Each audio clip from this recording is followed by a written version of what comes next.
எஸ்ஐஆர்ல ஏகப்பட்ட குளறுபடிகள். இங்க மட்டும் இல்ல, மேற்கு வங்கத்திலயும் பல குளறுபடிகள் நடந்திருக்கு. ஒரே நபருக்கு ஒரு கணக்கில் அடங்காத அளவுக்கு குழந்தைகள் இருக்கதெல்லாம் போட்டுக்கிட்டு இருக்காங்க மேற்கு வங்கத்தில். அந்த அளவுக்கு நிறைய முரண்கள் இருக்கு அப்படிங்கிறதான் குற்றச்சாட்டு. இது உச்சநீதிமன்றத்தில் வழக்கும் நடந்துட்டு இருக்கு.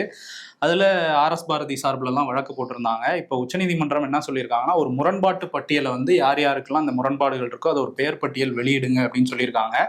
எந்த மாதிரியான முரண்பாடு இருக்கு அப்படின்னா, குடும்பத் தலைவரோட பேர் வேற மாதிரி இருக்கு, கணவர் பேர் வேறையா இருக்கு, போன வாக்காளர் அட்டையில வேற மாதிரி இருக்கு.